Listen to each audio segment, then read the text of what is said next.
All right. What I'd like to review with you tonight is some of the basic principles of cardiovascular physiology for the boards.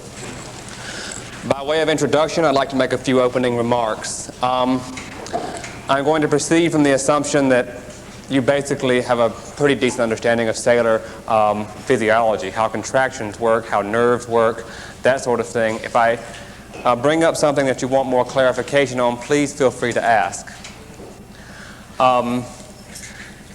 We're going to focus primarily on normal physiology. I may pull examples from pathology, and I may use pharmacological or anatomical terms. As Pat said, I'm a physiologist by trade. If you have questions, if something in this conversation tonight sparks your interest in an aspect of pharmacology, pathology, or anatomy that I can answer, just let me know. I'll either find out and drop you a note in your mailbox or refer you to whoever might know better than I. I thought I would review with you briefly how I prepared for this review. Number one, last year, Camilla Graham, a third-year medical student, did it. She did a very good job, and I pulled very heavily from what she did, and then added a good deal of vascular material of my own. I enclosed in your handout a list of subject matter distributed by the National Board of Medical Licensing Examiners. It's the first 2 pages of your handout. What we're going to try to do tonight is review 7.1.2 versus 7.1.5. This is not meant to be an exhaustive review. I've got 2 hours to cover almost 30 hours of lecture material. I'll try to get it all in the time allotted. If you feel for some reason that you need more help in cardiovascular, Pat Burton runs the student assessment office. She has a variety of options, including tutoring and review sessions, that she can make available to you. In her opening remarks last year, Ms. Graham made a series of recommendations in terms of how to study for these boards, in terms of review books. There are review books and books of questions on file in the library.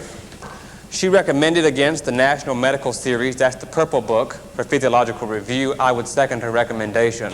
It's just inaccurate enough to drive yourself crazy. Byrne and Levy is an authoritative text. It is a very good text. It has everything you would ever want to know about human physiology, dog physiology, frog physiology, and every other physiology you'd ever want to know. It is exhaustive, it is complete, and it is thorough. If you have the time and you have the interest, I recommend that you use it. For those of you that want to pass the boards, I would recommend that you take a shorter route. The first one is Ganong. Ganong is primarily a medical physiology book. Byrne and Levy isn't necessarily that medical. This gears things more perhaps to your interest and understanding. It is also shorter and more concise, and in my experience, fairly accurate. An even quicker shortcut is by Des Populus. It's the Color Atlas of Physiology. It's very information dense, but it has a lot of color pictures that are very simple. And you can understand the picture, it can put large chunks of physiology into your head. I would start here, work here for a general basic review, and then I would recommend that you work on a lot of questions.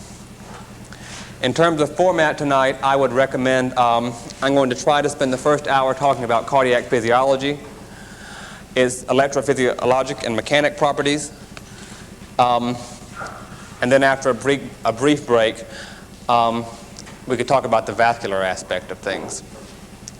At any point during the review tonight, if you want to ask questions about anything, tell me to speed up, slow down, move faster, whatever, speak more clearly, or speak louder or softer. I think this carries okay.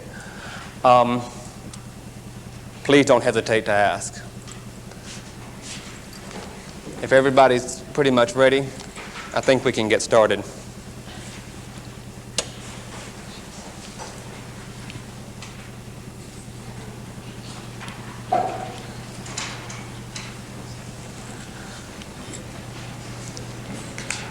We can start out with some pretty simple considerations of the cardiovascular system, the anatomical considerations. The major organ of the cardiac system is, of course, the heart. It is divided into 4 chambers, 2 atria, 2 ventricles.